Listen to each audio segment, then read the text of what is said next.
All right, everybody, welcome to the Alley Oop. I'm your host, Ryan Blackburn. Thank you so much for tuning into the show. Really appreciate all the love and support on the podcast so far. If you can, it'd be awesome if you could rate, review, and subscribe to the show. Give a 5-star review. Share it with a friend. If they haven't heard of the Alley Oop before, doing audio episodes twice a week on Tuesdays and Fridays, and then YouTube videos basically every single day, trying to get them up every single day. So make sure to follow the Alley Oop with Ryan Blackburn on YouTube as well. On this episode, we have a smattering of guests from the Southwest Division, our first Southwest Division check-in of the season. We have Jackson Gatlin covering the Houston Rockets for Locked On Rockets. We've got Grant Afseth covering the Dallas Mavericks with Dallas Basketball. We have Paul Garcia covering the San Antonio Spurs for Project Spurs. We have Joe Mullinax covering the Memphis Grizzlies for Locked On Grizz.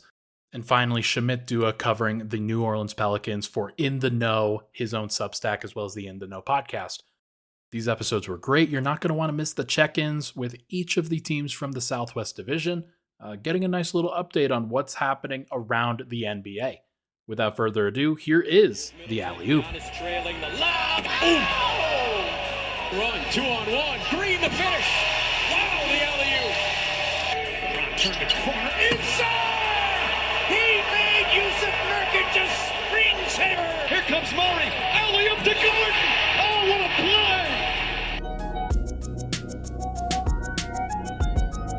play. Joined now by Jackson Gatlin, host of the Locked On Rockets podcast. Jackson, thank you so much for hopping in. Really appreciate you taking the time. So excited to be here for our little Houston Rockets check-in, man. Picked a good time for it too. This is a good time. If I had picked a week sooner, then things might not have been so happy. But 4-3 record, lost the first 3 games in a row, but then win 4 in a row, coupled with housing the LA Lakers in your building. Just how fun has it been to just see this turnaround?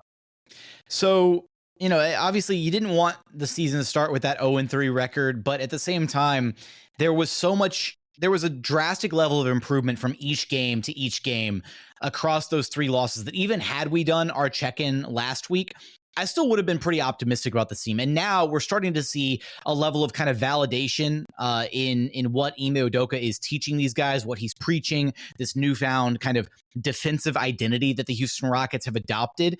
And we're seeing it play out in a big way with these 4 wins. They were able to take that first win, kind of break the seal, so to speak, against the Charlotte Hornets. And then they were able to kind of snowball that into a pair of wins against the Sacramento Kings. And most recently, a big time win over the LA Lakers. It's been amazing to watch. And some of the numbers behind these wins and the way that this team is playing have been really, really impressive. Just doing a little quick research here.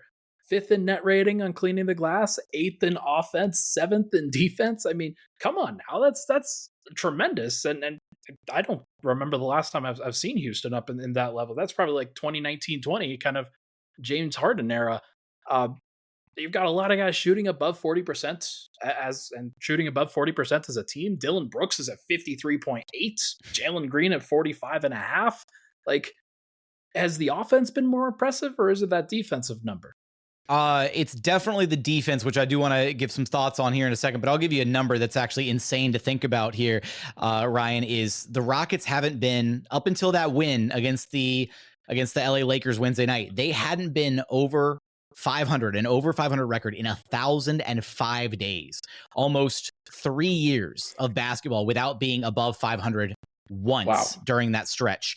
So the Rockets, again, big 4-game win streak, hang the banner, have the parade down Polk Street. Like, it's seriously, this team has come a long way from where they've been these past few years, and they're not done. They're building towards something really special. This team is good. Like, this is no longer a question of, can this team be good? This team is good. The question is now, how good can they be? And to me, the shooting has been awesome. Some of the offensive production that we've seen, it's been a very pleasant surprise from guys like Dylan Brooks, who he's been playing out of his mind. Kind of feels like he got his bag secured and he's just kind of settled into this role where he's now your perfect 3-and-D complementary piece, right? Taking a deep breath. The antics haven't been as, the antics are still kind of there. Like, he was staring at LeBron during stretches of the game and all that, but at the same time, he provides, a lot of value to this Rockets team. Fred has been incredible. But to me, the shooting, the offense has been awesome, and the name of the game is basketball, right? You got to put the ball on the hoop, but shooting comes and goes, right? Offense comes and goes. You'll go through droughts where you can't throw a rock in an ocean. So what is sustainable, though, and what this team can continue to build upon is their defense. And we knew Ime Udoka coming in was going to bring a defense-first mentality, kind of that gritty, defensive-minded head coach. And so far, that's been the thing that's been the absolute standout, is this Rockets team is giving a ton of effort on the defensive side of the basketball. They are hustling. They have brought in pieces that are individually in a vacuum great defenders in Dillon Brooks and Fred VanVleet, who have now also elevated the team defense, that the Rockets are able to play. We're seeing Alperun Sengun play great defense this year, as well as, his insane production on the offensive end. We're seeing, younger players like Jalen Green and Jabari Smith Jr. taking strides defensively as well. And the number one thing for me is just their communication has been out of this world defensively, to where they're running a switch everything scheme for the most part. Occasionally they will switch 1 through 5. Predominantly they'll switch 1 through 4, which is kind of a very common defensive scheme in the NBA landscape these days.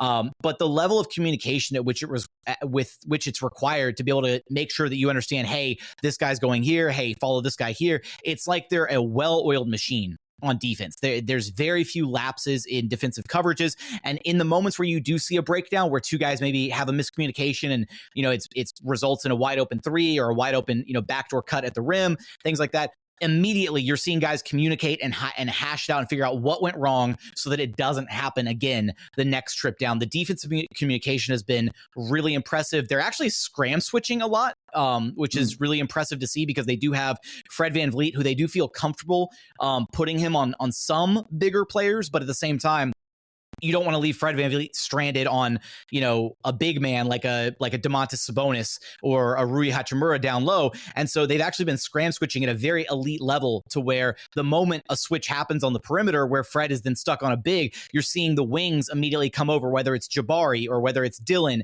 and they're switching back out and scram switching on the fly so that he doesn't have to deal with that mismatch down low and not giving up those easy points. They've also been one of the best transition defensive teams so far in the association this season. And Ime actually challenged them after that 0-3 start. They were the worst team in the NBA as far as defensive rebounding percentage went. And now I think they're floating around 13th or 12th. They're like hovering near top 10. So after that challenge of starting the season so poorly in the rebounding department, the entire team has collectively taken that to heart and tried to rebound at a higher level. And they've actually won the rebounding battle the last 4 games during these wins. It is interesting what accountability will do for you. It's interesting what accountability, a novel concept, right? Yeah, just caring about like how the process goes and being willing to take action. And I think, like we talked about, adding in the veterans, adding in some veteran voices that expect that from their team, that expect that from the group, and then adding a coach who clearly has made that a priority and has had success at multiple stops now in terms of pushing and elevating up and lifting up the young guys on their teams and making them into better versions of themselves. This looks like a new team. This looks like a different group, and a group that I think you start to see the young guys. It's instead of just potential, it's not production. There's some substance behind what's going on here. Which of these young guys do you find most interesting right now? Is it Jalen Green? Is it Alperun Sengun? Is it Jabari Smith? I know Cam Whitmore just went down to the G League, but who are you latching on to early? I think it has to be Alperun Sengun first and foremost, just because he's actually been so far through 7 games. He's been the Rockets' best player easily. He's been their most consistent player across those 7 games, and he's putting up some insane numbers. I mean, I think he thoroughly outplayed Domantas Sabonis in the 2 head-to-head matchups with the Kings. And I get it, the Kings didn't have De'Aaron Fox in those games, but at the same time, just watching the head-to-head matchup, it looked like Alperun Sengun was in a class of his own going against Domantas Sabonis, to where he was holding his own defensively. He was boxing him out well, even if it didn't mean that Alp was the one securing the rebound. He was doing a good job muscling and bodying up to Sabonis so that others on the Rockets could secure those rebounds. And then when it came to his offensive production against him, I mean, Sabonis had no answer for him. Alp was getting whatever he wanted. He has such a deep bag of post moves, the pirouettes, the spins, the fakes, the turns, the twists, everything. The footwork is incredible. And then when you compare that to Sabonis, who has little to no bag in his offensive game when it comes to his post-ups, it's just kind of, he's going to brute force and try to, use just his strength and body you down and get right to the rim. I think there's a legitimate argument, at least in a vacuum, that Alperun Sengun might already be better than Domantas Sabonis because he's got better court vision. I know Sabonis is kind of viewed in the same light as a Nikola Jokic with that point center kind of role that he occupies with the Kings, but I think that's kind of a byproduct of the Kings systems. I don't think it's necessarily that just Sabonis in any system that you put him in is going to be, a 5, 6, 7+ assist per game type big man. Whereas Alperun Sengun has shown through the first 2 years of his career and now well into his third season that he has some elite court vision, elite playmaking ability, just kind of this innate feel for the game as a creator, as a playmaker out on the floor. And it's been a wonder to behold how this Rockets coaching staff has really leaned into him as their go-to guy down the stretch, that when they need a quality bucket, they know that they can get the ball to Alperun Sengun. When I had the chance to ask Fred VanVleet kind of who decides when to go to Sengun or when to not go to him, and Fred said it's a decision that he and Ime make together. They basically identified that Sengun is their most consistent go-to guy, and then when they need a high-quality bucket, they can give the ball to him in the post, and it's either going to result in a bucket for himself or fouls and getting to the free throw line, or the defense is going to send a second guy to him because he's the only guy on the roster right now that routinely commands a double team. And it results in good offense for the Rockets. So I got to say it's Alperun Sengun so far to this point. He's been the Rockets' best player. But at the same time, I don't want to gloss over the fact that Jalen Green has really come alive these past 2 games, having his most efficient game in that win against the LA Lakers, 28 points on 15 shots, really insane efficiency. And he looks like he's kind of coming into his own and kind of settling in to this new role that Ime has for him, where he's playing quite a bit more off ball than he ever has in his Rockets career to this point. And for this team to be the best version of itself, he needs to kind of be the tip of the spear, if you will. It really is very similar to the relationship that Jokic and Murray have with the Nuggets, where Jokic is the straw that stirs the drink for the Nuggets for sure. But there are games where Jokic is out there hunting Murray's shot for him, where he's finding the looks for Murray and getting him going. And Alp and Jalen have that similar dynamic where Alp can get the ball and can collapse the defense and then find those open looks for Jalen, to where he might be the high point man, but the guy kind of running the show, so to speak, is Alperun Sengun. It is interesting to track, and we'll certainly have to track it throughout the year. Like Nikola Jokic and Jamal Murray weren't Nikola Jokic and Jamal Murray in year 3. That's sort of something that people have to remember, and it takes time to develop that. And it is interesting. There was kind of an opportunity here over the between years 2 and 3 for these guys where you didn't know if they were going to fully commit to that. You didn't know if that was the absolute willing thing. And then for the Nuggets specifically back in the day, they saw a playoff series. They saw how those guys reacted in the most pressure-packed moments, and they figured it out. Maybe this is something where Houston finally turns the leaf and they finally turn into a more competitive version of themselves, and those guys find new versions of themselves where they can even go to, and we start to see some real growth between the ears for those guys in addition to just what they've done on the floor. Really exciting to be able to hear this. 2 more questions for you. Is this streak sustainable? What about this streak makes it sustainable versus unsustainable? What's happened so far for Houston through 7 games? Yeah, I think I kind of hit on this earlier a little bit, but it's the defense to me. The defense is something that travels. Defense is something that will never leave you as long as you continue to preach it and work it and do all the right things that you need to do defensively. Because again, the offense will come and go. You'll have games where maybe nobody can hit anything. You'll have games where all the guys are on fire and you're going to blow out teams by 40, 50 plus. But for example, in that first win against the Kings, the Rockets were ahead for a large portion of that game, but then they ran into an offensive drought in that third quarter. The Kings actually wound up winning that third quarter 15 points to 12, so +3 for the Kings, but the Rockets were able to survive simply by, even though the fact that their offense had kind of abandoned them in that quarter, they were able to survive and only lost the quarter by 3 because they were also able to clamp down and shut down the Kings offense in that frame. So to me, the defensive principles of this team are going to continue to be, the foundation for success. They just got Tari Eason back in the lineup, who missed the start of the season with a stress reaction in his leg. So now that he's back in the lineup, the Rockets have this insane triumvirate of wings that they can throw out there in Dylan Brooks, Jayshawn Tate, and Tari Eason, the lineup that I've dubbed Clamp City, because being able to throw those 3 guys out there who are all switchable, who can all guard, multiple positions on the floor, and who all are insanely plus defenders.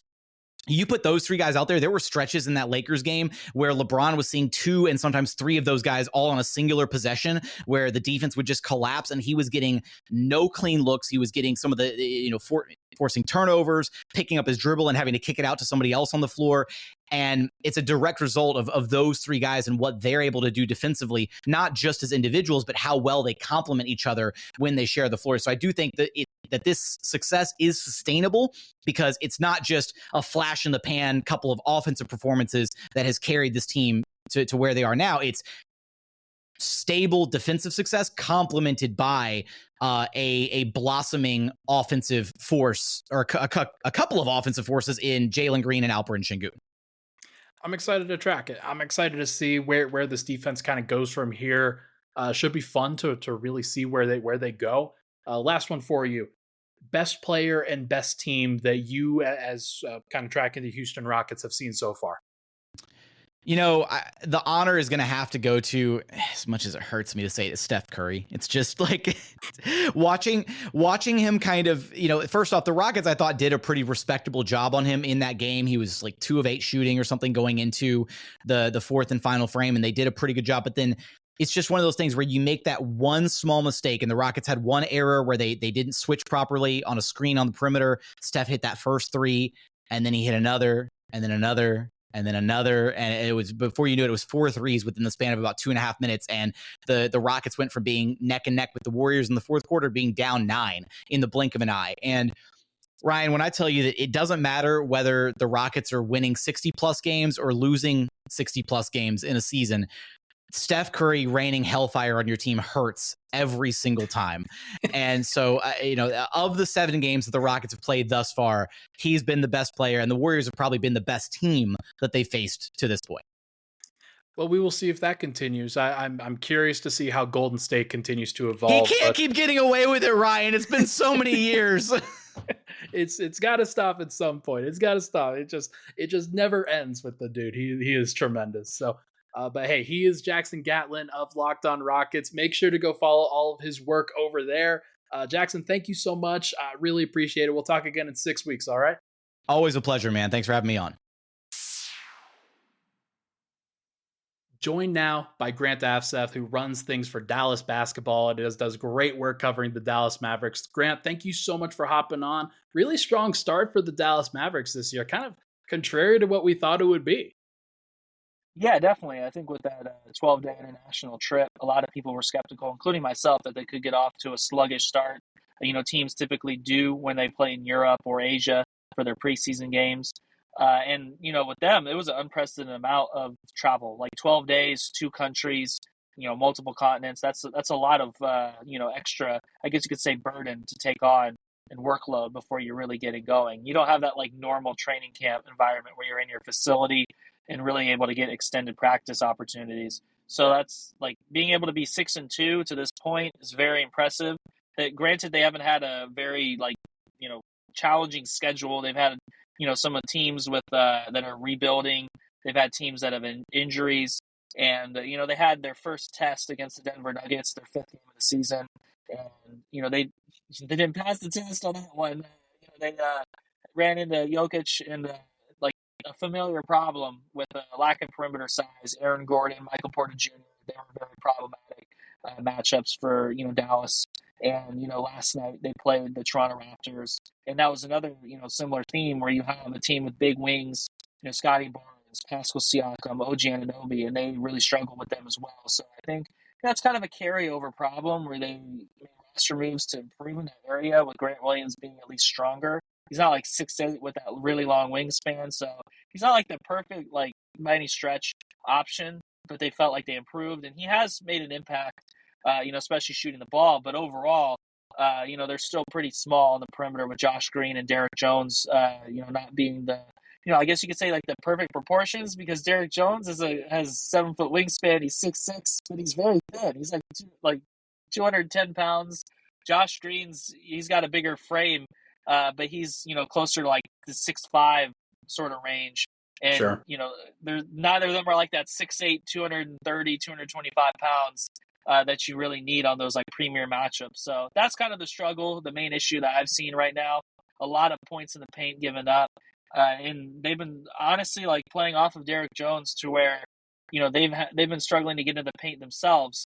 They last 6 games I posted recently where they have basically been the least scoring paint team in the league, and they've also given up the most paint points as well. So that's probably where a lot of their problems start right there. No, for sure. I mean, 5th in offense, that hasn't been too much of an issue. 21st in defense. I think that was really where most people thought this team would be.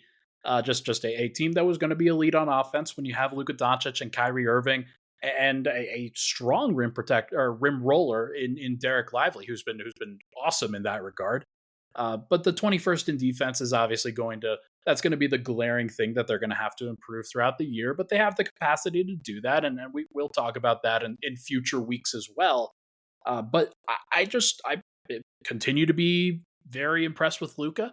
Obviously, you know that he's got that capability in him, but even like at this MVP level, it seems like he's even improved beyond that. So what has gone into that level of improvement for him so far?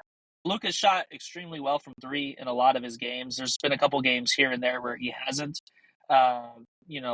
Against the Raptors, he kind of relied too much on the jumper.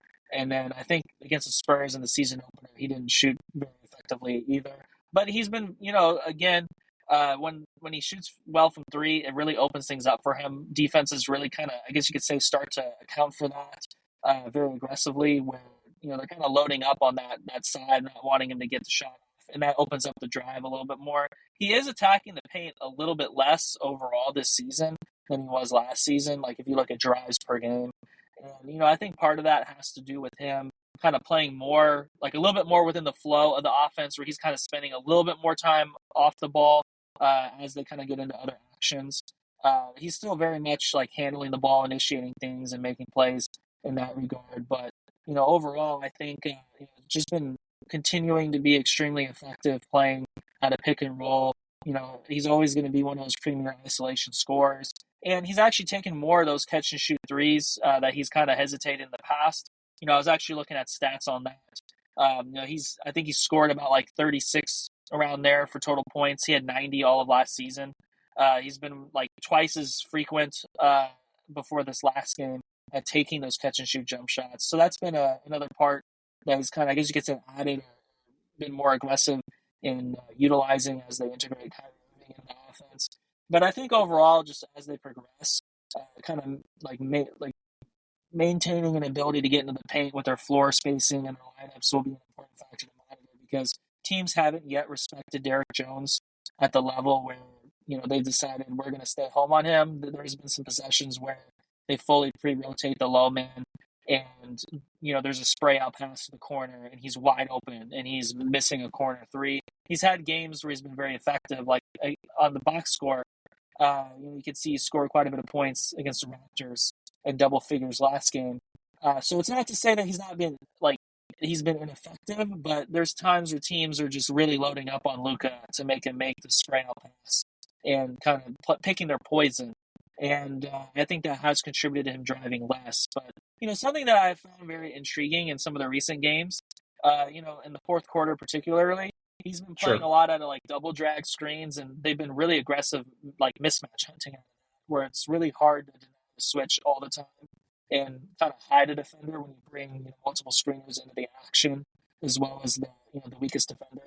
And they've got into the 2-man game with Kyrie and Luka more in that kind of 2-minute drill, I guess you could describe it as, where Kyrie mostly does a screening for Luka, like in 2-man game.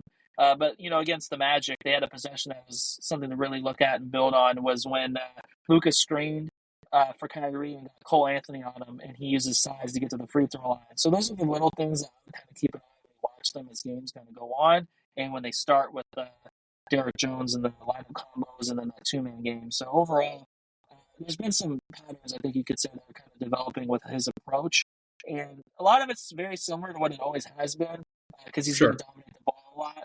But just those little nuances, I'll keep an eye on for sure. And as they kind of progress throughout the rest of the season, and Kyrie, one thing I'll add as well is that he's mentioned that he took time off this offseason, 30 to 40 days, I believe he said, uncharacteristically. And he's kind of eased into the season. He hasn't been like dominating the ball by any stretch. And that's something to really monitor with how Luka kind of gets utilized, because the more they get into actions that simplify the game for Luka, with Kyrie initiating, makes things obviously easier for him, for both parties involved. But I think there's still a time where Kyrie has to kind of get into the in-season rhythm, because he mentioned like between his injuries that we talked about with his groin, like on the last episode where he had a groin injury in preseason, and then he had a foot sprain that caused him to miss a couple games recently. He hasn't really had that extended run to get into that rhythm and then to add layers to their offense. So those are all things to kind of take into consideration with how like it relates to Luka's impact. I guess you could say impressive start to the season and how it looks going ahead. No, there's no doubt, and I mean, there's a lot of layers there. There's a lot of things that we could really kind of pick at, and we'll continue to pick at over the course of this year, and just we'll continue to track whether teams are closing out on Dereck Jones, and like that's one where I don't really expect that to change that much for obvious reasons. I know the teams they're going to commit to Luka if they have to choose between one of the two. They're just going to force a guy like Dereck Jones, who has really struggled to shoot throughout his career, and maybe that's something that as we've talked about with the Mavericks, they need to come up with options that can do both the defense and the offense that they're looking for. I know that Dereck Jones Jr. is the defensive option for them in a lot of ways. Josh Green also kind of a defensive option, but can do both. And then Dereck Lively, they want for his defensive impact as well. But I kind of look at this group and I look at the players that they have assembled so far. Haven't seen a ton of Maxi Kleber yet. Grant Williams is going to be in all of the closing lineups. He has been tremendous for Dallas so far this year. Just the connection that he has with Luka on those kickout passes has been great to see. And he's a good impact defender as well. So it would not surprise me if they, like we talked about in the preseason, they'll continue to search for whoever that other guy is that they can add to the group and can bolster a lot of their lineups. But I look at a guy like Maxi Kleber, Tim Hardaway Jr., Josh Green, Dereck Jones, Dereck Lively. They've got options. And I think that's one of the reasons why they've started 6-2 is that they've been able to go to those guys frequently enough that they are going to be just fine. So we will see what happens. Is there one thing that you're expecting to kind of be a little bit of a regression here that has, like, they've started 6-2? Is there something that might come back down to earth for them over the course of these next couple weeks? Yeah, I think they have a lot of shooting talent, especially with like Tim Hardaway off the bench as one of their complementary options. And they have two superstars to be able to utilize with staggered minutes to kind of make the most of his shooting ability with playmaking to set him up for opportunities. But I think in general, the team as a whole, there will be nights where they don't shoot very well from three. And when that happens, they've shown that their inability to contain in the paint and also get to the paint at a high rate.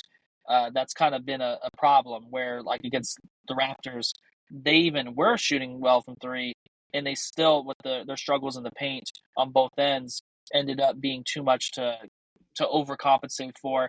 And that's something without Dereck Lively in the lineup that really shows they're relying on him a lot. So having him back in the fold potentially soon as he recovers from illness. That's unclear exactly when it'll be because he's questionable for tomorrow's game against the Clippers. But overall, how like Dereck Lively continues to play through foul trouble at times, how he handles avoiding fouls, all that sort of thing will be huge factors for their overall success, because there's been nights where he has gotten into quick foul trouble, and that's really limited the ability to fully like utilize him as an extended option at the five. And if he can continue to get comfortable with the NBA, develop, and minimize those nights, and the team, you know, basically like has some of those nights where they're not hitting from three, I think Dereck Lively's impact on both ends will be very important for opening things up offensively as a roller, and involving him in that like the double drag screening actions late in games where he's the rim roller and they have the shooting threat as the first screener. That's an important part of how they close games, and having him available is a big part of being able to close games with them. Both health wise and foul trouble wise.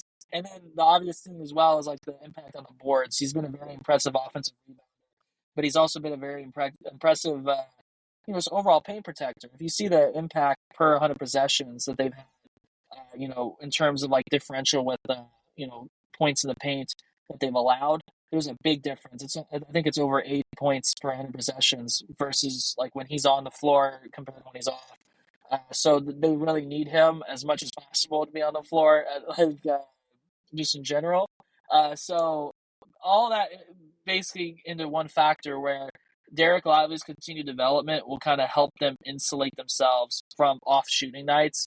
But they still, even when they do shoot well from three, they're very reliant on Dereck Lively's impact to be able to make, like, basically like raise the floor of their team in other areas, which is very concerning, I guess, in a way, because it's a 19-year-old. Like he's a well beyond his years in wisdom. Like when you talk to him, but it's still a 19-year-old that's playing matchups for the first time. Like when we were in Denver, like covering that game together, we saw that. Like he had to face Jokic for the first time in the really difficult to match up against Nuggets offense. Like that's a lot of stuff to see for the first, second, third time throughout a one season where you're really learning. I don't care if you went to Duke, how smart you are. Like that can be challenging for anybody like trying to take on that task. So I think his development will be very important, and just having more ways where you can continue to make an impact and overcome those off shooting nights will be key. But they've very much been a live or die by the three team, as that's kind of been the case throughout the Luka era. Like even when they went to the Western Conference Finals run, they really just shot teams out of the gym to get past, like Utah, Phoenix, and then that kind of stopped. That momentum stopped against Golden State, and here we are today, where they are kind of in a similar situation where they can't really control the paint on both ends, even with how great Luka is at getting into the paint and making plays. So that would be something to definitely monitor, how they kind of build that identity, if you will, where they improve as a paint team on both ends and they don't rely so much on the threes. But overall, when you have that cold stretch from three, as any team tends to have, I think they'll be more prone to the downside than other teams, if that makes sense, for sure. Yeah, absolutely makes sense. And it is something tough to rely upon. But as we talked about at the beginning of the year, it was going to go probably one of two ways. It was either going to be way better than expected or way worse than expected. And so far, I still think it's been way better. I think it's a positive thing that can be taken, and hopefully they can build upon that in the future. You mentioned we'll wrap up with this here. You mentioned the Mavericks coming to Denver, and then sort of that welcome to the NBA moment for Dereck Lively specifically. Was that the best player, best team combination that you've seen so far? Yeah, I think definitely the best player would be Nikola Jokic. He was just phenomenal in the game that I saw. He just controls the game in a way you don't really see from many players. Like it comes within the flow so easily for him too. Like it's so hard to account for switching against him. If you get a small on him, you got to send help, and he's just finding the open teammate. And he's just been exceptional in the paint with his efficiency as well too. Like I've seen other games as well too, where he's had some matchups where really long defenders are still trying to crowd his space, and he's getting a touch shot over the top and converting at a very high clip. So that's just an extremely hard player to account for when they can score dominantly and pass dominantly as well. And you have all that talent with shooting and cutting around him. And then, that just makes them such a great team overall too. But I think what was fascinating about the Nuggets is, for as great as their offense is, and, everyone will point to that, they were actually the best half-court defense at the time of when I, saw them in Denver. And they were just really tough to account for the Mavericks. Like, they made it hard for Luka in the ways they needed to make it hard for him. Kyrie, I think there was times where he's, as we talked about, he's kind of easing into the season, if you will, and he didn't really make his stamp on the game in that regard either. They made it hard on him, and they just really exploited their weaknesses on both sides of the ball. The lack of size that we talked about. Aaron Gordon, Michael Porter Jr. made it very challenging for them, and that's just going to be a very hard opponent for them, I think, as a recurring theme, as it will for most teams. But I think they're just particularly a very challenging team with that dominant center, with a rookie center who's trying to figure that one out each time they play, and just like not having the size on the perimeter to account for their relief options. That's a really brutal task to have when you're like I remember a possession, like not to get too deep into it, obviously, but they were helping like ball watching with Jokic having the ball in the paint. And, in the dunker spot, they already had like Aaron Gordon standing there, and he just like split second just whips the ball to him. And they just don't have the size. He has the defender sealed on his back, like the help defender who's helping the helper. And it's just an easy finish from that point on. Like little things like that. It's just, if you don't have the size, you don't have the size to be able to handle those things. And that they're just such a well-built team. It's going to be fascinating to see, them, play out the rest of their season and how the Mavericks try to handle them as well.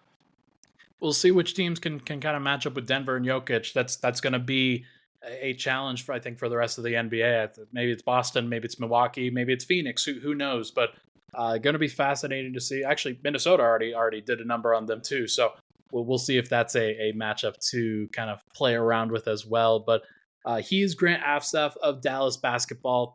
Grant, thank you so much for chatting with me. Really do appreciate you taking the time. I'll chat again with you in 6 weeks. All right. Yeah, it sounds good. I look forward to our next conversation. I appreciate it. All right, joined now by Paul Garcia. He does great work for covering the San Antonio Spurs for us here at the Alley-Oop. Paul, thank you so much for hopping on. Really, really appreciate it. Just work that you're doing on Project Spurs and the Spot Up Shot has been awesome. And he hosts the Spurs Cast, so make sure to go check that out. Paul, like I said, thank you so much.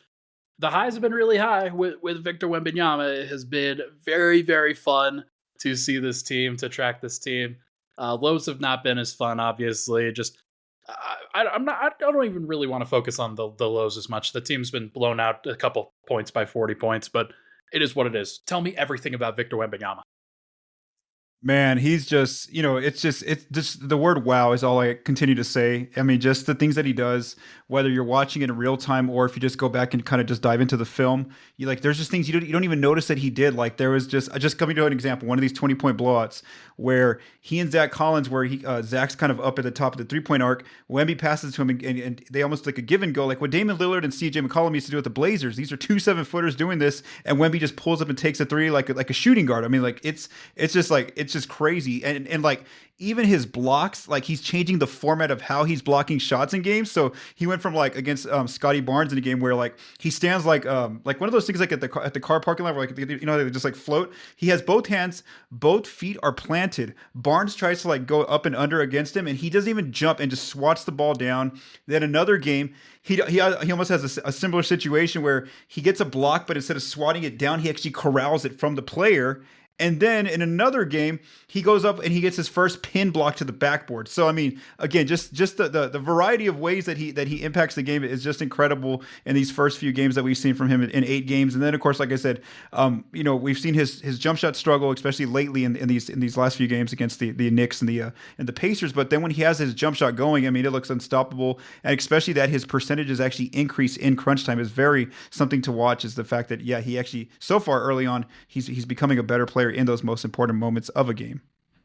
And we've seen that a couple times, especially in a couple of the wins. That has been really, really cool. The Suns Spurs games were so important, I think, for Wemby, but also for Spurs and Spurs fans, and for NBA fans in general. I'll say, how important do you think that Suns doubleheader was, just to kind of experience, and whether it's the Spurs experiencing or Spurs fans experiencing it?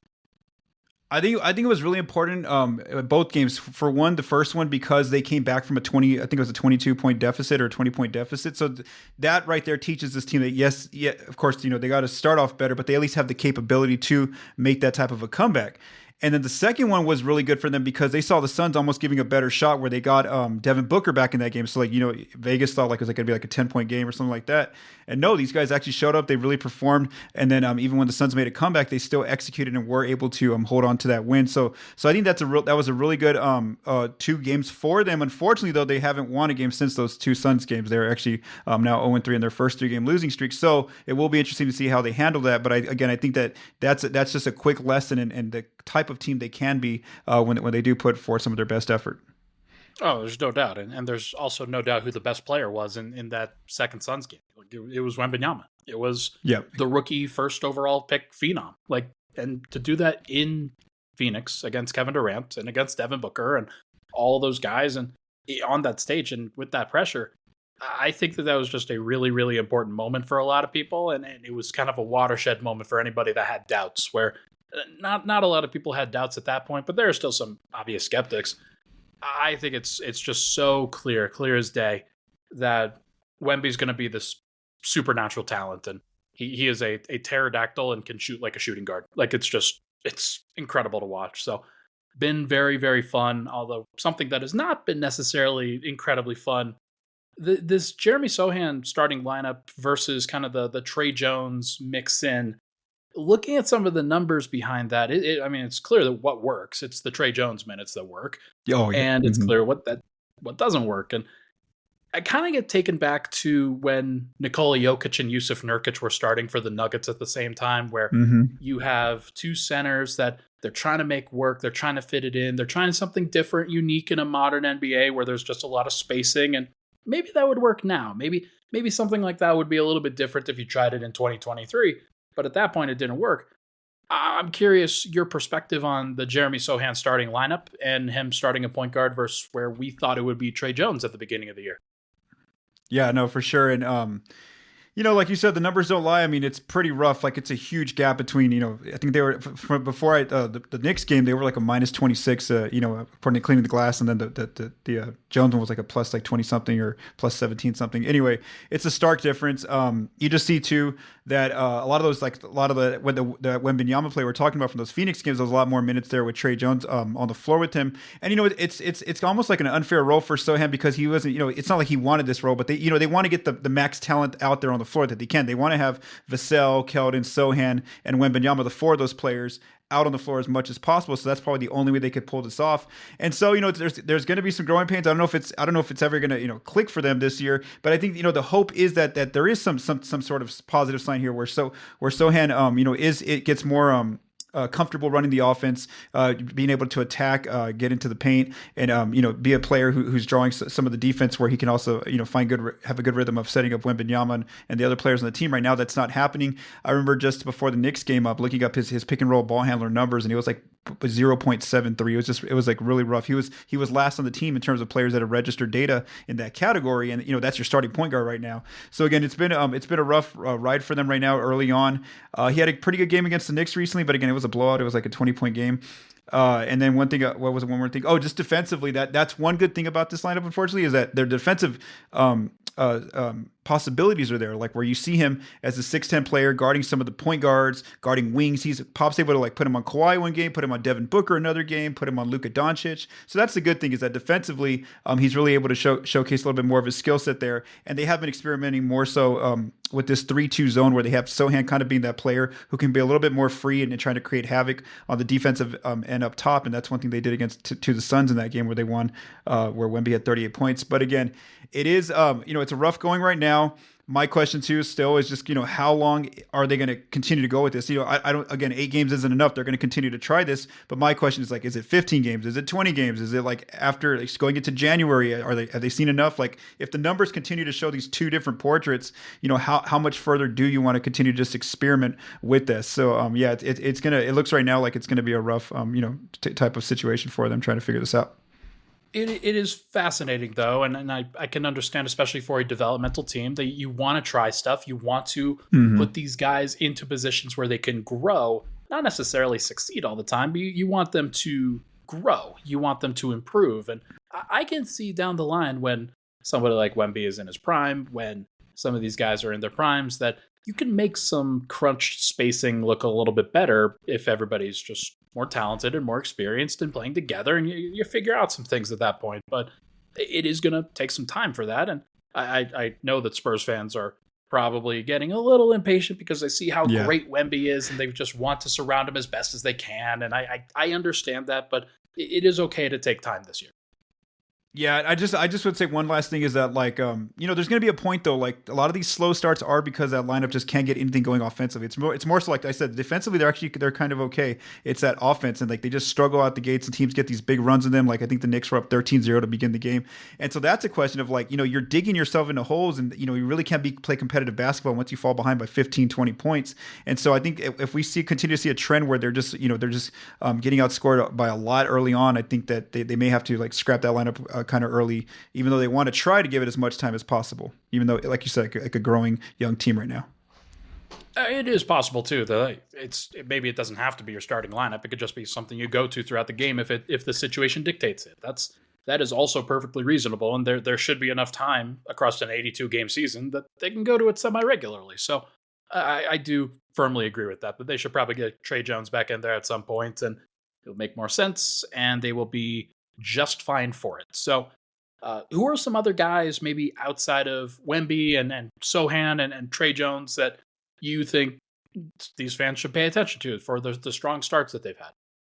I think one of the players off the bench is Cedi Osman, a player who they mainly acquired via trade to get, I think it was a second-round pick for him, but they immediately, right in preseason, they put him into the lineup. Pop really likes him as a player. He's a veteran player. He knows how to play basketball. Just fits any role you want him to, as a 3, as a 4, and we see he's that player who's gotten a lot of minutes early on. And yesterday was finally like his first quiet game, but I mean, just off the bench, he's averaging almost like 8.5, 9 points. A really good 3-point shooter right now, and like I said, he doesn't make any mistakes. He's able to switch defensively a little bit there for you.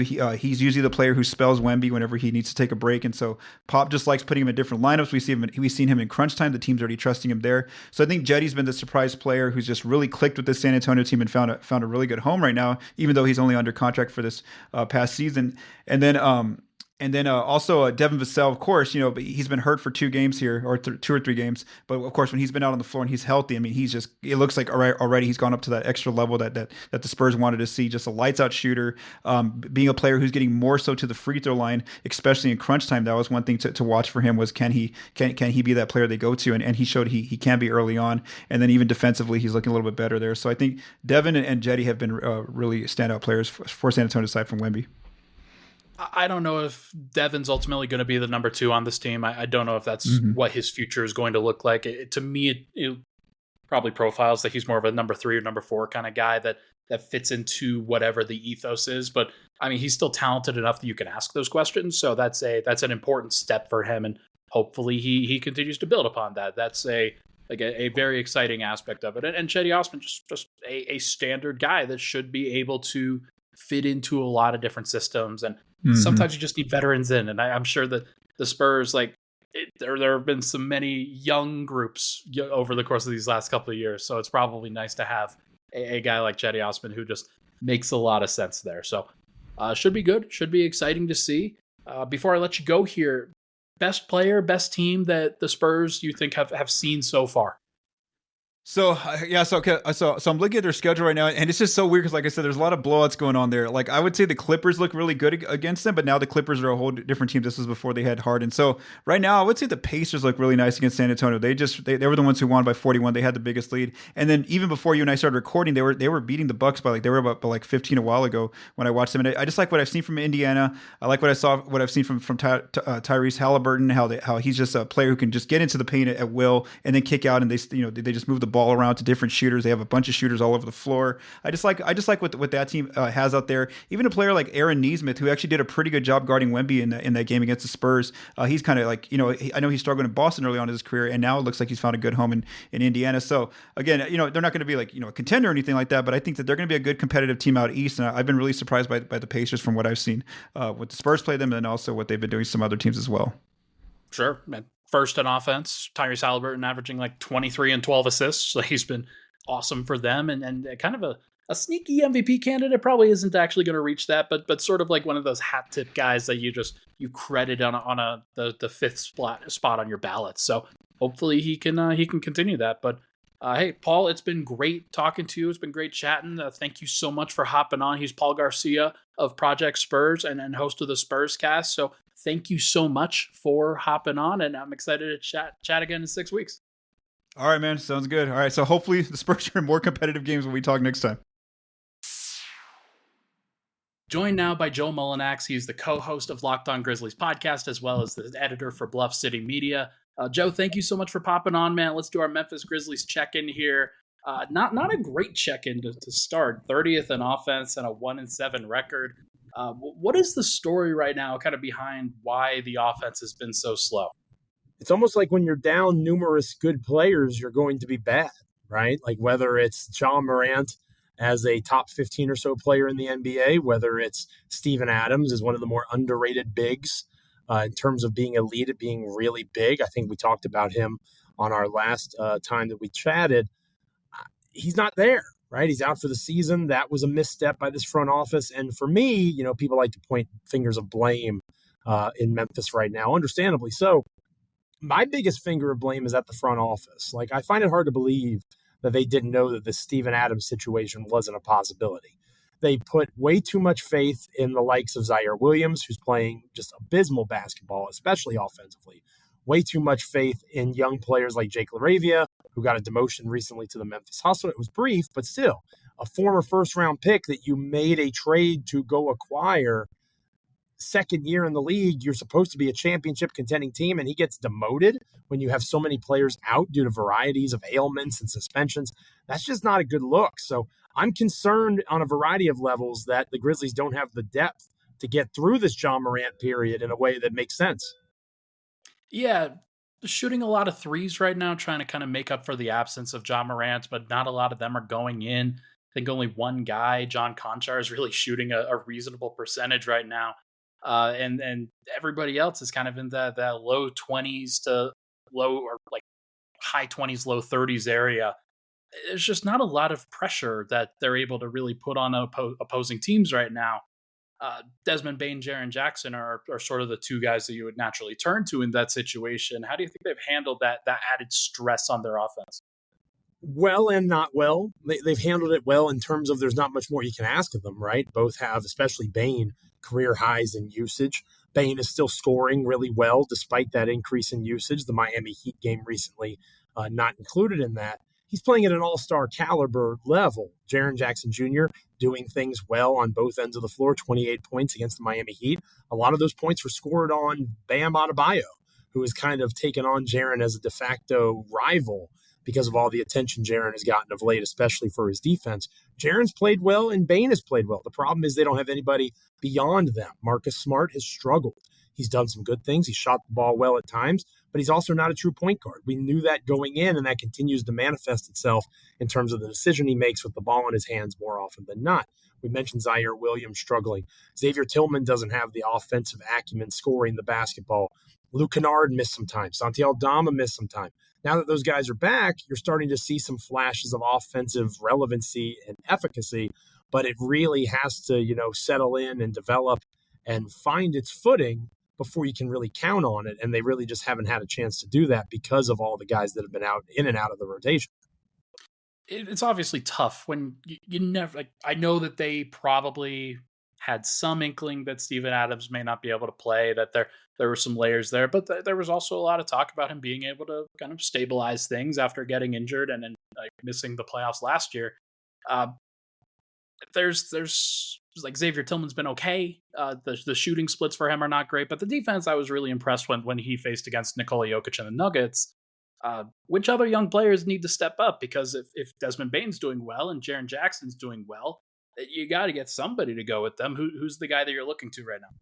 Any young player that's a wing, right? Whether it's, David Roddy, Jake LaRavia, Zaire Williams. I'm not going to count John Conchar on that list because he's 27 years old. He's not a young wing. But they need one of those guys, 3 first-round picks, right? In the case of Zaire Williams 2 years ago, a lottery selection of the Memphis Grizzlies after the Steven Adams, Jonas Valanciunas trade. They need someone to play and play well because I think, and going back to this being kind of the fault of the front office of Memphis, until they traded for Marcus Smart, they have not done anything that makes them look like a team that is trying to contend. Now, Marcus Smart is here. That tells me that the window is open in their eyes for contention. And that's still on the table, right? Like, you can start poorly, make a run, make the playoffs, have a chance. The Grizzlies aren't out of it by any stretch of the imagination. And then, of course, once John Morant comes back, assuming he returns at or near the level that we're accustomed to seeing him play, all bets are off. I wonder if you gave Zach Kleiman truth serum, the GM of the Grizzlies, would he not have regretted picking up and moving on from those guys before their trade value hit an all-time low? Like, it doesn't make sense to trade any of them now. You might as well just hope that they get better. They're young players still. You don't want to give up on any of them, but at the same time, they're trying to walk this fine line, this tightrope of being a young team, which they still technically are, and being a title contender. That's extremely difficult to do, and I think that we're seeing the realities of missteps on that high wire act when you're not in a position to be able to respond. These young guys have not been able to pick up this Grizzlies team when they've needed it as of late. There's no doubt, and it sort of feels like this is trending in a really horrible direction, at least for this season. I still believe in the Grizzlies' long-term future. I still believe in their ability, and as you and I have talked about, Ja, Jaren, Desmond Bane, those guys are going to be around, and they have the resources in order to make this a good thing long-term. And you and I talked about on our previous episode, it is still about exercising patience because of how quickly they kind of jump the line, if you will, in the Western Conference in the standings in a lot of ways. It's like they've still got plenty of time and plenty of runway. On a scale of 1 to 10, though, like, what's the concern level for this particular season slipping away before it gets off the ground? I'm at a 4. I'm at a 4. I think that's closer than I was a week or so ago. I anticipated them. If you remember correctly, I kind of voiced concerns about them starting slow, right? Because they didn't have Tyus Jones, the league's best substitute teacher. Marcus Smart is not as good at playing point guard as Tyus Jones is. That's just reality. Marcus Smart is a better basketball player. He's a better secondary facilitator, better player off the ball. When he is the guy that you're expecting to lead your offense, the results that we're currently experiencing are to be expected, at least in my opinion, especially when you don't have Jason Tatum and Jaylen Brown kind of picking up the pieces. That talent just doesn't exist in Memphis. So I'm at a 4. I think that I'll be at a 5 or 6 if 2 weeks from now they're 3-14 or something along those lines, something that feels insurmountable in terms of a comeback. And that would still be with 8 or so games left in the Morant suspension. And the schedule is about to get tougher, right? They have Utah on Friday, but after that, they go out west. They have to play the Lakers. They have to play the Clippers. There's going to be games coming up that are not going to be easy for them. And they have to figure this out as quickly as possible. They need to get better production from these guys. And they need to get guys, it makes me sad to say this out loud, but they need guys like John Conchar back. Because while John Conchar may not have the ceiling of a Williams or Roddy or LaRavia, what he does have is the ability to be a steady presence. You know what you're going to get from Conchar. You're going to get solid team defense. You're going to get someone who's not going to make too many mistakes. That floor is something that could help stabilize that Grizzlies second unit and maybe get a few more possessions and buckets out of just by him simply being a constant net neutral-ish guy as opposed to so hit and miss like these young players have been. You mentioned the Ja suspension that lifts on game 26 of the season on December 23rd. That's still 6 weeks away. It's still just a long ways off for a team where you're still going to play now 17 games. We're recording this on November 9th. So it's going to be a little bit. And I'm curious to see how they handle it. I'm curious to see which guys are able to step up. But we'll find out together. It's going to be very fascinating. Really quick before I get you out of here, I want to know the best player and the best team that you have personally seen so far play against the Memphis Grizzlies. Ironically, it's the Denver Nuggets and Nikola Jokic. The game that the Grizzlies played the best in isn't the game that they won. But, whether it's Xavier Tillman limiting Jokic the way that he did, even in limiting Jokic, what did he have? 21 points, 12 rebounds, 8 assists, something like that. Like a bad night for this dude is basically a triple-double at this point. I know Jamal Murray is out for the foreseeable future next few weeks. To me, the Denver Nuggets are the NBA champion, and they are the likeliest repeat champion in a long time until proven otherwise. The Western Conference is a gauntlet. Obviously, you have Philadelphia playing really well. Boston's top 5 or 6 guys look as formidable as anybody in the league. But the Nuggets and Jokic, they're just on a different plane, and it's just really fun to watch him and them play. And that particular game is what still gives me hope for these Grizzlies. I do believe Denver's the best team in the league, and I do believe that Jokic is the best player, and Memphis was able to hang with them. They just have to be able to find ways to stop shooting themselves in the foot and put themselves in positions to let the opponent's mistakes help ease them into victories. They can still do that. There's still time. But for me, it's Denver and it's Jokic. They're just especially Jokic. He's just on a different planet in terms of what he's capable of doing with a basketball in his hands than everybody else right now. Really fun to watch him. Really fun to cover him on my end. It's been just a tremendous experience to be able to experience this for the first time, like having a player like this that you get to cover. So been a lot of fun. We will cover it more in future episodes, but he is Joe Mullinax, co-host of the Locked On Grizzlies podcast, editor of Bluff City Media. Thank you so much for stopping by, Joe. We'll chat in 6 weeks. All right. Looking forward to it. Hopefully we're talking about a Grizzlies team with a little more winning formula under their belt with John Morant returning next time we chat. All right, joined now by my guy Shamit Dua, who's our New Orleans correspondent at In the N.O, runs his own Substack In the N.O, as well as the In the N.O podcast. Shamit, thank you so much for hopping on, man. 4-4 record for New Orleans so far, but lost the last 3 in a row, and it feels like the average margin of loss right now is just, it's not very close, is what I'll say. What's going on? What happened? What like the team started off so well?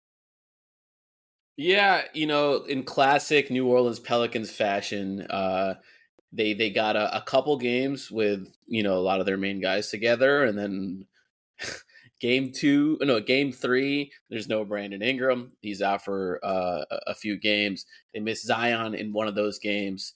CJ McCollum ends up being diagnosed with a pneumothorax, just a collapsed lung. So they're fighting for their lives, and to kind of put it in perspective, they've started two-way player Matt Ryan, who they signed like a week ago. They have started two-way player Jeremiah Robinson Earl, who they signed like 2 days ago. Rookie Jordan Hawkins is getting starts. So it's kind of, they're fighting this war of attrition at the moment, and trying to keep their head above water. And I'll take 4-4 given the circumstances. It seems completely fair. And then, like we were talking about kind of before the pod, just surviving it, getting through it. It's just kind of the early season difficulties where you'll already come into the beginning of the year without Trey Murphy, without Jose Alvarado. Sounds like Jose should be coming back here relatively soon, but it's still probably difficult, especially when CJ kind of goes down with what many would probably classify as an ambiguous injury.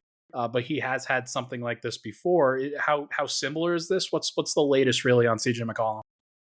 They announced an update that it's healing well, and they'll announce another update when it's appropriate. So it's kind of a non-update, but just the kind of buzz around the team is that it's supposed to be less serious than the one he had the previous time. And the previous time, he ended up missing 6 weeks in 18 games. And so I don't know to what degree of less serious it is.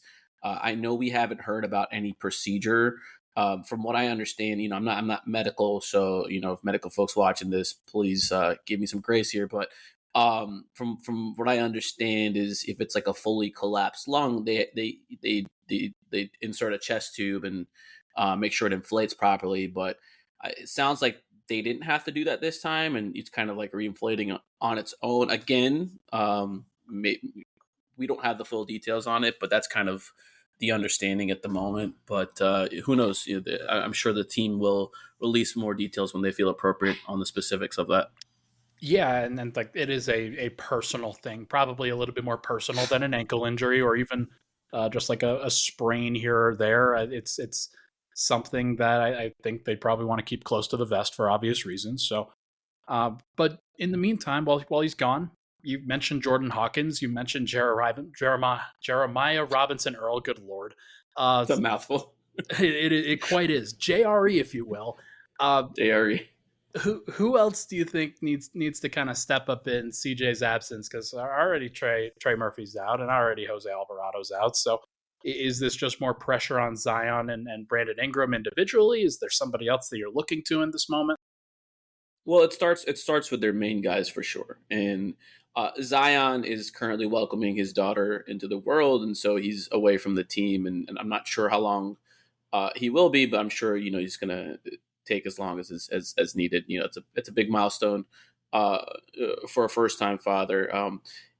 Brandon Ingram is the other guy who has just not had a great start to the season, and when guys are out, the onus falls on the stars to perform.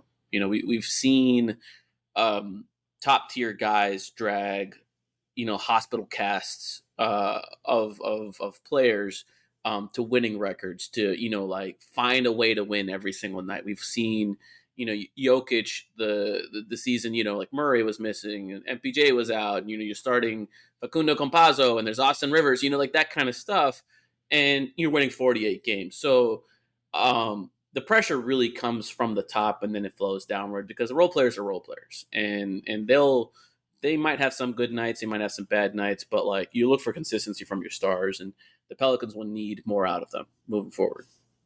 Yeah, and shout out to Nuggets legend Matt Ryan, who was on the summer league team for the Nuggets, and just another guy that obviously we should mention. He's had some great moments, and we've talked about this before. Surrounding Zion with shooting when he's back and when he's ready, surrounding him with shooting has been really, really good. And I watched this team in person when New Orleans and Denver played against each other, and was really impressed, obviously, with the flamethrower shooting from Jordan Hawkins throughout the game, but also Matt Ryan kind of dancing around the perimeter. And you can absolutely see a Trey Murphy fitting into that, CJ McCollum when he comes back fitting into that. There's a lot of guys that can fit into that system, and it feels like that is sort of the direction that they should go.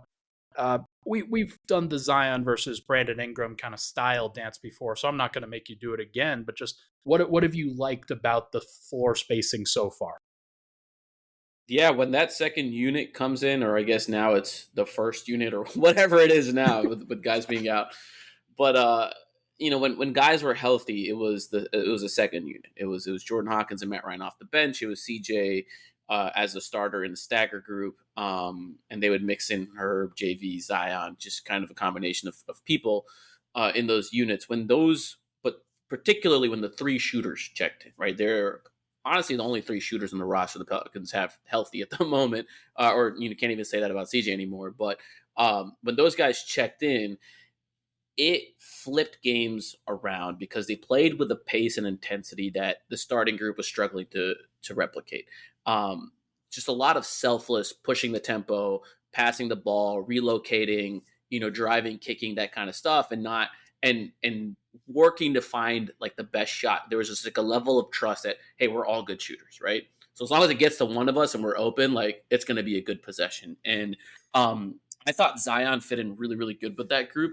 And the sample was like really small, but when he's out there, like that unit's shooting 75% from the two, and I mean they're shooting things like 47% from three, and that number there's a huge amount of variance involved with samples this small, so we're not taking any kind of predictive value out of this at the moment, but like visually.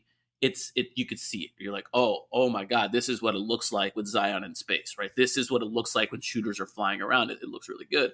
And I wish I could say Brandon Ingram has adjusted similarly to Zion. He just hasn't. And I think you saw it a little bit in the Denver game. Pelicans were red hot from three.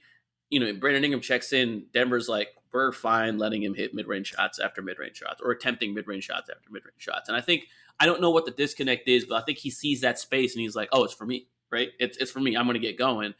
And all of a sudden, the threes that you're creating, the rim shots that you're creating are turning into 2-point jumpers. And even when you're, hitting, it's like a coin flip, like in terms of like average expected value of that possession, right? You're rarely going to be better than 50%. And when the Pelicans are that hot from three, Denver and other teams just are going to be happy. You're going to be happy to see the mid-range shot. And I think that's where I'd like to see some improvement from Brandon Ingram, is kind of work to find the best possession, like best decision in that possession. Oh, and the thing that came to mind with me when kind of hearing you say that was just because you can doesn't necessarily mean you should with Brandon Ingram's mid-range shooting, where he is a supremely talented mid-range shooter. There's no question about that. He's got a game, he's got a bag, but breaking it out, you don't always have to go to that, especially when things are working, when things are running really well.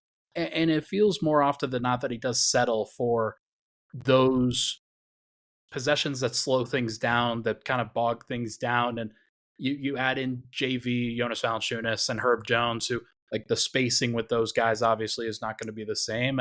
And you start to see why some of those units haven't really worked so well. So Right. I'm curious to see when they kind of loop back in Trey Murphy and CJ McCollum into this thing, how those kind of pan out, what they're going to be looking for. There's a lot of staggers and a lot of fun lineups that they can get to if everybody was healthy.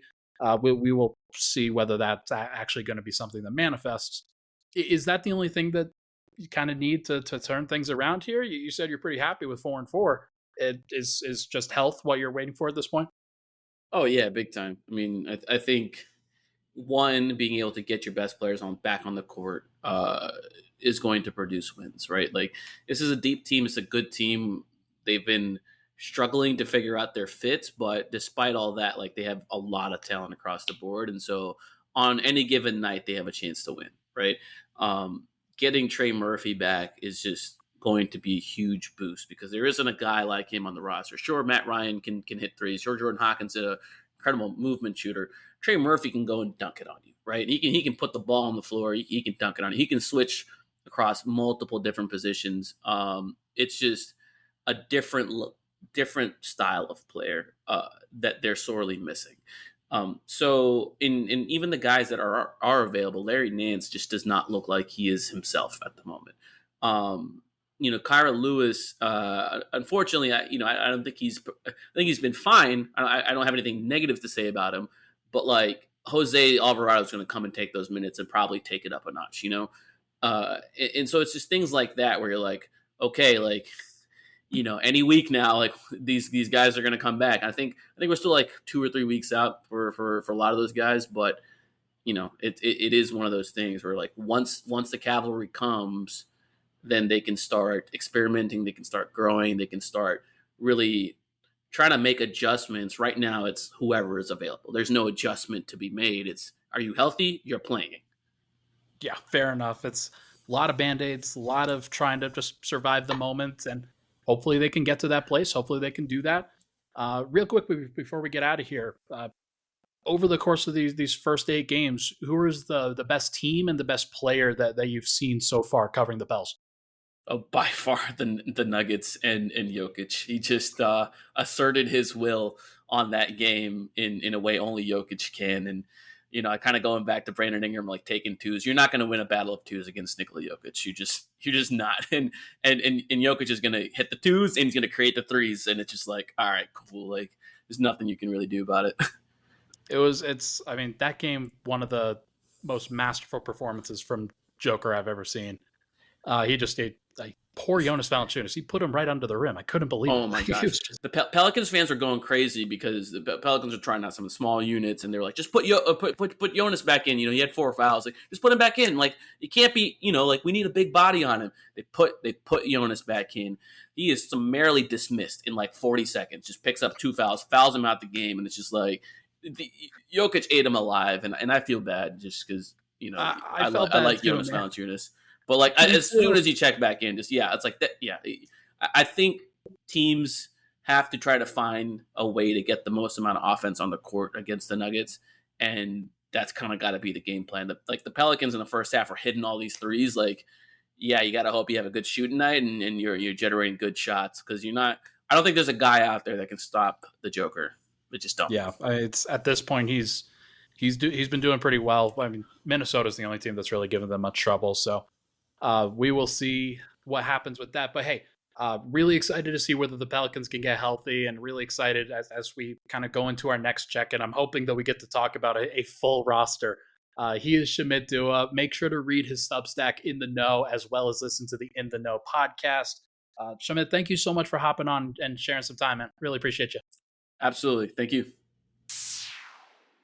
All right, everybody, that is going to do it for this episode of the Alley-Oop. Thank you so much for tuning in. Really appreciate all the love and support. Once again, if you could rate, review, and subscribe to the show, that would mean the world. Just helping to spread it out, helping to get the word out on a good, honest basketball show would really, really help.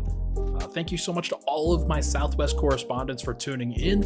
Next week is the Central Division on Friday, so got a lot of awesome guests for that one. Also excited for the Tuesday episode because I think I'm going to have a very special guest on that one, talking some stats. That'll be your only hint for who's coming on for Tuesday. Thank you so much for tuning in. Once again, hit that like button if you're listening to the YouTube episodes. Would really, really appreciate that. And let me know what your favorite part of the episode was. That would always help me out tremendously. Thank you so much, everybody. Talk to you guys next week.